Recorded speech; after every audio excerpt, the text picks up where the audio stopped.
عليكم السلام أحبتي، أهلا وسهلا بكم في برنامجكم لحظات قرآنية.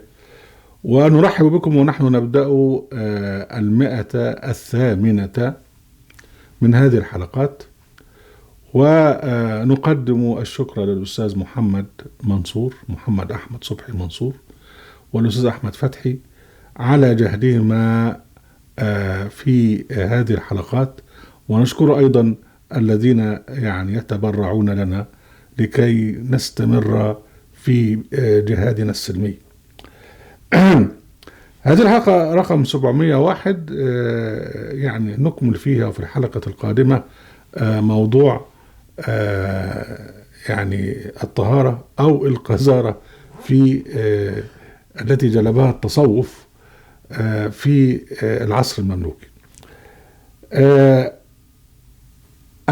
الله سبحانه وتعالى ذكرنا هذا من قبل ونكرر، أن الله سبحانه وتعالى جعل الأوثان وجعل الأنصاب الأضرحة أو المقامات أو القبور المقدسة رجس، وأمر باجتنابهما، فاجتنبوا الرجس من الأوثان واجتنبوا قول الزور. وأمر سبحانه وتعالى قال: يا أيها الذين آمنوا إنما الخمر والميسر والأنصاب والأزلام رجس من عمل الشيطان فاجتنبوه لعلكم تفلحون. وأن سبحانه وتعالى قال: كذلك جعل الله الرجس على الذين لا يؤمنون، الآية 125 من سورة الأنعام. وقال: وجعلوا الرجس على الذين لا يعقلون، الآية 100 من سورة يونس. حين يعبد الناس الرجس لابد أن يعكس هذا الرجس على سلوكياتهم وساخة وقذارة، وهذا هو ما حدث. فالتصوف بالذات بلغ في الرجس إلى أسفل سافلين، وعرضنا لهذا الرجس اللي هو القذارة، الرجس المادي، وخصوصا بقى ان هناك بقى اولياء صوفية تخصصوا في القذارة بالذات، اللي هم المجاذيب. والمؤرخون في العصور الوسطى عموما وفي العصر المملوكي خصوصا كانوا يركزون على الحكام والقادة والعلماء الكبار والأولياء، لا يذكرون الشخص العادي إلا إذا حدث له مكروه، حتى يذكرونه بلا اسم. أما الأولياء حتى إذا كانوا مجاذيب وقذورين فيهتم بهم المؤرخون ويذكرونهم ضمن ما يذكرونه من من الحكام والقادة وكبار العلماء إلى آخره. وهذا لأن الناس كانوا يذهبون ويقصدون ويحجون إلى هؤلاء الأولياء المجاذيب القذورين. من هنا بقى احنا نتحدث بقى عن واحد قذر ديني وناس يذهبون إليه وبالتالي يتأثرون به. هذه الحلقة بعنوان التصوف ونشر القذارة في مصر المملوكية. فالقذارة انتشرت في مصر المملوكية لسببين: السبب الأول أنهم كانوا يقدسون القذارة المعنوية أو الرجس من الأوثان ومن القبور المقدسة الأنصاب، ثم أن كان أولياؤهم كانوا قادة في هذا الرجس وكانوا يتأثرون بهم في القذارة المادية. نبدأ هنا بقى بما جاء في إشارات، في إشارات في الكتب التاريخية المحترمة عن الجماعة القذورين من المجاذيب وتأثيرهم في الناس حولهم. هنقول مثلا الجبرتي، تاريخ الجبرتي الجزء الثاني 142 بيقول عن الموالد كانت ولا تزال منبعا للقذارة مكانيا ودينيا، حتى إذا أقيم مولد جديد على قبر مقدس جديد يجتمع الناس حوله ويحتفلون بقذارته.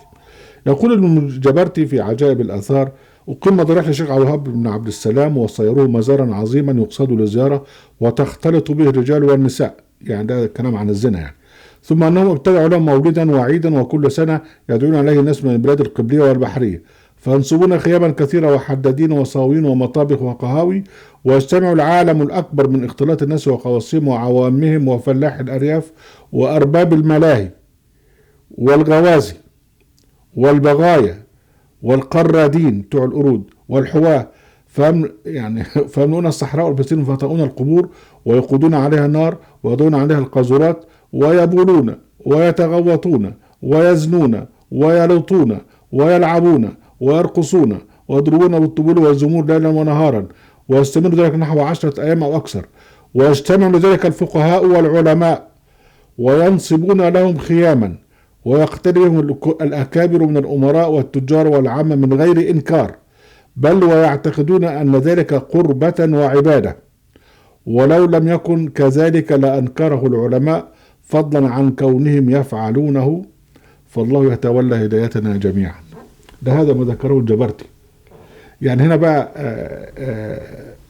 يعني عيد أو مولد للقذارة، القذارة السلوكية والقذارة المادية إلى آخره.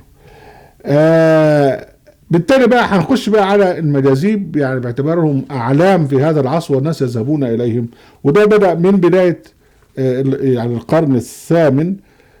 الشيخ سليمان التركماني متوفى 713 كان شخصا صالحا مولها أي مجذوبا، وللناس فيه اعتقاد حسن زائد، يعني بيؤمنون به. وكان يجلس عند باب البريد وعليه عباءة نجسة ووسخ بين يديه، وهو ساكن قليل الكلام، وكان يأكل في شهر رمضان ولا يصوم ولا يصلي. طبعا هو يصوم ويصلي ليه؟ ده هو راجل إله عندهم يعني.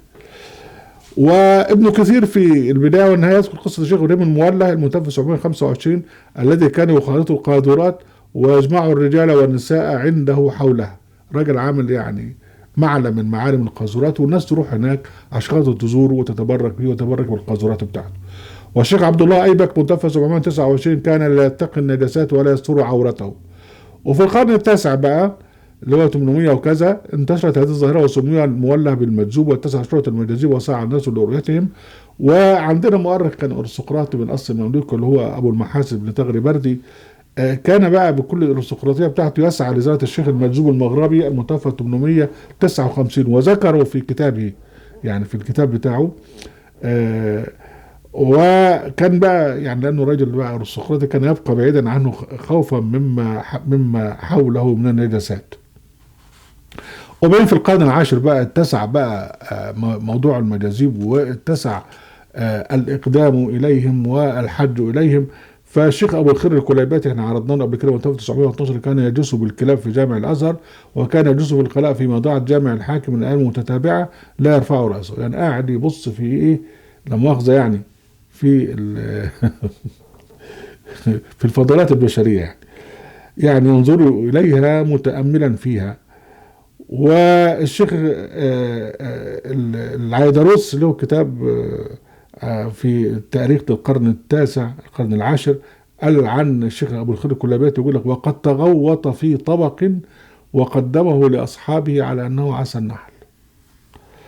الشيخ بركات المرزوقي 915 وصفه أنه كان يحب الإقامة في الأخلية، يعني ما كان قضاء الحاجة، وكان أكثر إقامته بالميضاءة الكاملية بالمصر أو الميضاءة الحجازية، يعني كان المعبد بتاعه يروح هناك يقعد في الميضاءة للحتة اللي الناس يبولون ويتغوطون فيها ويحط وشه فيها، ويقول لك يعني قيل في المناقب بتاعته الشيخ المستغرق في محل إقامته في بيوت الأغنياء، يعني ده بقى مستغرق قاعد مخصوص في كده، والناس طبعا تروح وتزوره هناك. والشيخ حسن مزود تميز بأنه كان يقعد بجانب قعاوي الكلاب، الحتة الكلاب لما مؤاخذة بتعمل فيها كاكا يروح هناك ويقعد جنبيها. والشيخ بقى بركات الخياط كان حاجة غريبة قوي في هذا، فكان ما بيروحش بس إلى أماكن التبول والتبرز، لا كان بيجيبها عنده في الدكان بتاعه. الشعراني يقول يمدح ويفتخر به وكان رضي الله عنه يقول لمن يخيط له هات معك فوطة وإلا يتسق قماشك من ثيابه، وكان دكانه منتنا قذرا لأن كل كلب وجده ميتا أو قطا أو خروفا يأتي به فيضعه داخل الدكان، فكان لا يستطيع أحد أن يجلس عنده، يعني الناس اللي عايزة تروح تقعد عنده بس بتلاقي بقى الكلاب الميتة والقطط الميتة حاططها في الدكان بتاعه. المهم ده بالتالي بقى اذا كان ده الالهه بتاعتهم قذره بهذا الشكل، فبالتالي لازم بيوتهم بهذا النظام. فالشيخ طاهر المدرجي 685 قيل عنه: راينا عن بيته، يعني راينا بيتا لم يكنس قط وتحته حصير رثه سوداء. والشيخ المنوفي: لم يره احد يكنس بيته او ينفضه، وكان لا يأبه بنظافه ما ياكله. وده في المناقب بتاعته، اللي كتاب في كتاب اسمه مناقب الشيخ المنوفي.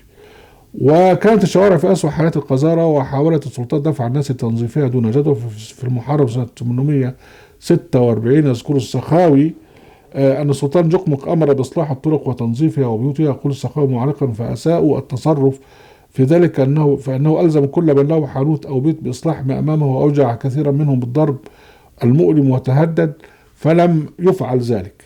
يعني قعد يضرب فيهم عشان خاطر النظافة، كل واحد ينظف قدام بيته ومفيش فايدة.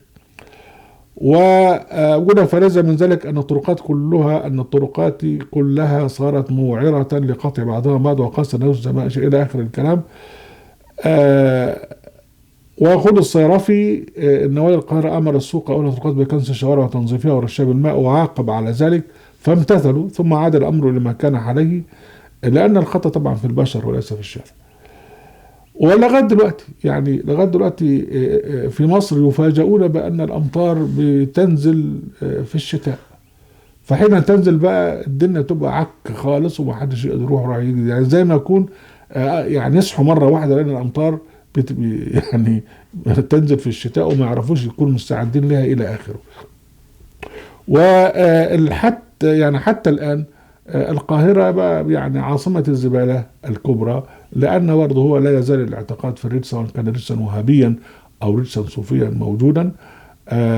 وبسبب هذا ينتقل الرجس العقيدي إلى الرجس السلوكي وتنتشر وتعم القذارة. أهلا وسهلا بكم أحبتي ورجاكم حضرتك قرآن في قناة أهل القرآن في موقع أهل القرآن. لا تنسوا المشاركة بالشير، ولكم وعليكم السلام.